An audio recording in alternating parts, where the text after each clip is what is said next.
Okay guys, you're in a nutshell with me, Ina. Naku, akalain nyo, hindi pa pala sila tapos?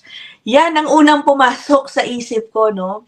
Nang napanood ko itong video na isi-share ko sa inyo. I'm sure may idea na kayo kung ano yan dahil may clue na sa aking title, sa title ng episode na ito. So the video I will share with you features yung mga international students protesting sa bandang Brampton, Ontario. I'm sure some of you will say, no, that's old news. I know. Ilang beses na po natin napag-usapan ng topic na ito over the past months. Ano. Pero kaya nga nagulat ako nung nakakita ako ng bagong upload nilang video na nandun pa rin, no? Nagpo-protesta pa rin. So all this time, even amidst all the negative feedback, no, na nakuha ng grupo dyan sa Brampton, tungkol sa kanilang pagpoprotesta, hindi talaga nila pala ito tinigil, no? Continuous. They've been in encampment, talagang ng mga naka-tent doon, 24/7 pala, no? Grabe. So, tinuloy-tuloy nila yan until, ito na nga, meron silang sort of update, announcement tungkol sa kanilang protesta. So, according to this latest video, which was posted just, I think, 1 or 2 days ago lang, ano, sinasabi nila na babaguhin na raw nila ang kanilang strategy. Okay? So, aalis na raw yata sila sa encampment areas nila doon. And, ano ba, hindi nila sinabi kung anong specific plan nila ang susunod nilang gagawin, ano? Pero mag-re-strategize daw. At hindi ibig sabihin na umalis na sila doon o aalis na sila doon, tapos na raw ang kanilang pagpoprotesta. O sige, puntahan na muna natin yung video na yan, ano? This was uploaded originally on TikTok by the group na Ujawan Support Network. Sat Shri Akal ਸਾਰਿਆਂ ਨੂੰ hello everyone. We on behalf of PGWP committee would like to make an announcement that we are changing the strategy for our protest. While we are changing the strategy and we are no longer going to hold 24/7 encampment, we want to remind that our fight is far from over. We are just changing our methods. We will continue to fight against unfair immigration policies. Our whole PGWP committee team is committed for this cause, and we will keep fighting until all our demands are met. We are just changing the ways and the methods of our protest. One of the reason is the changing political situations within Canada. So at this point, we believe that we are spending a lot of energy and resources to maintain this 24/7 encampment. We believe that this fight of immigrants, workers, and PGWP holders and international students is going to be a long fight, and it is going to be a bigger fight in coming days. And we believe that we need to work in the background a lot to mobilize.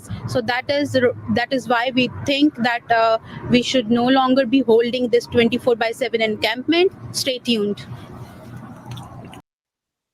Okay. O, diba? Sabi nila, no, they will continue to fight daw. Ipaglalaban nila yung mga gusto nilang ipaglaban until all their demands are met. Aba? O, sige, tingnan natin, ano.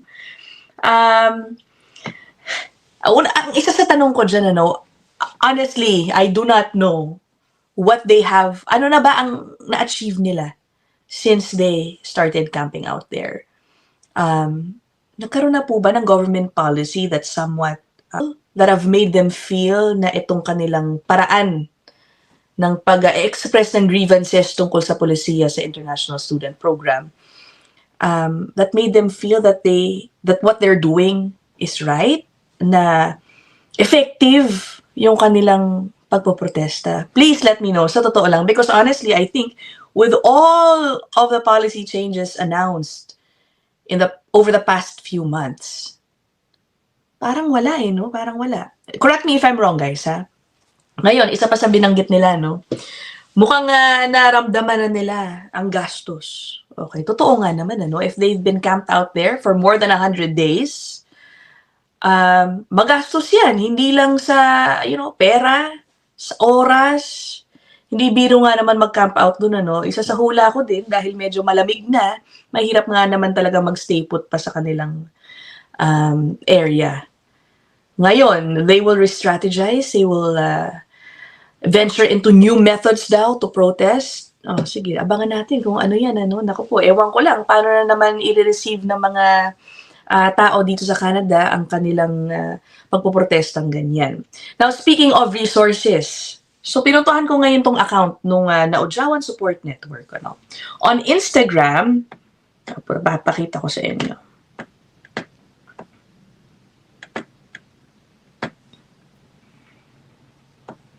Ayan. They say they are a group of young people. Ito yun, nasa ilalim ng pangalan nila. Uniting to stop the exploitation of international students and workers. Okay? Ayun na nga, speaking of resources, na-curious ako, dito sa ilalim, meron para silang GoFundMe page. So, i-click ko yan and show you. Ayan. So, this gives us an idea on what they are or have been protesting about, ano ba yung demands nila. O, tignan nyo, meron silang $30,000 na goal. At ang na-raise nila, as of posting, no, mahigit $14,700. Specifically, $14,729.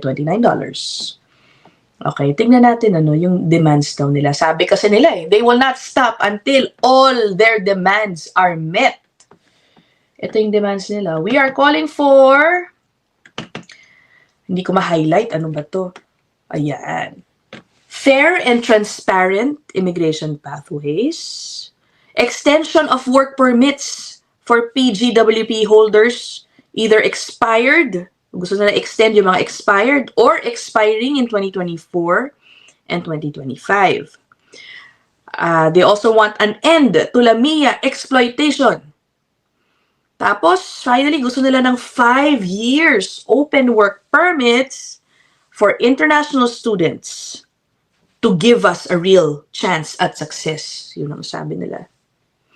Wow, ang haba, no? Wow, okay. Those are big demands. Medyo opposite nga yung nangyayari ngayon, no? Kunyari na lang dito sa demand nila na 5-year open work permit for international students. Ngayon nga, nilimitahan pa, no? Nilimitahan pa rather, yung mga international students na pwede na lang magkaroon ng PGWP. And there have been other restrictions pertaining dito sa mga international students. Ano? Okay, no? Kaya, extending work permits, following itong pronouncements din ng Canada na babawasan, halimbawa, yung gusto na lang bawasan ng mga tao dito, I don't know if that's gonna happen. So how long do you think can they keep up? Yan ang isa sa mga nasa isip ko. Ano kaya gagawin ng mga ito? And also, kung nanawagan sila ng extension ng meron ng expired permits, baka kabilang sa kanilang mga kasama dyan na protesta, expired na yung mga permits, in short, illegally staying already. Could be, di ba? Could be. Naku, baka mapadali pa ang trabaho ng mga Canadian authorities who will be tasked to enforce, ang pagpapauwi ng mga illegal immigrants. Ano kayang gagawin nila, no? Puntahan natin, ang main reason behind their protests. Yun nga, narinig natin lahat to noon, na pinangakuan daw kasi sila, okay? Ng permanent residency, in short. And however, behind these promises, there is a system ripe for exploitation. Sabi dito, Canadian colleges partnered with unscrupulous agents offering them high commissions to recruit students under false pretenses. Hindi ko naman i-dispute yan dahil nangyayari talaga yan.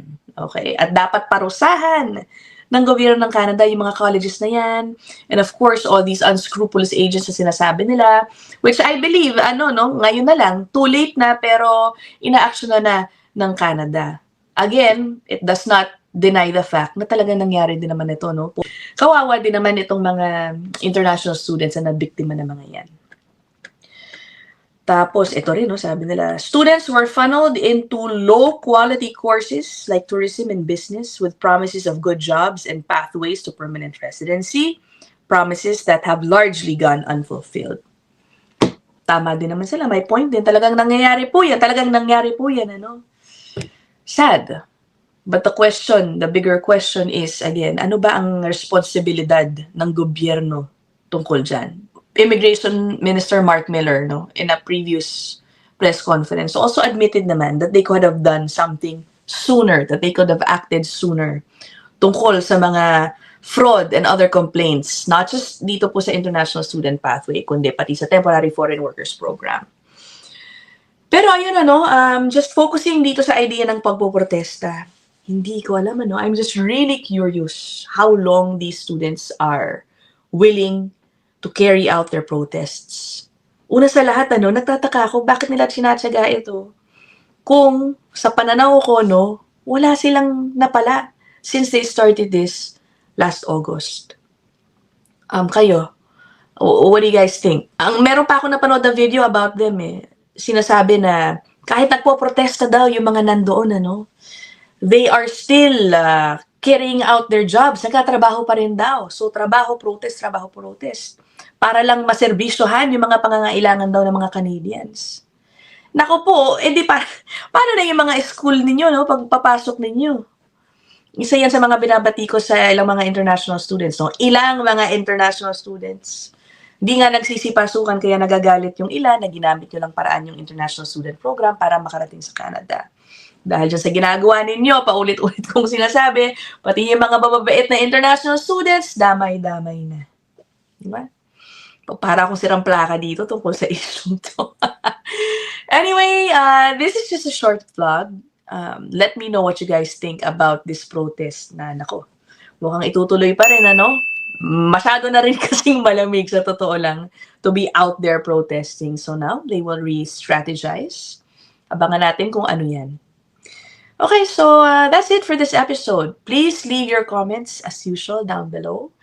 That's it. I'll see you guys in the next episode. Bye!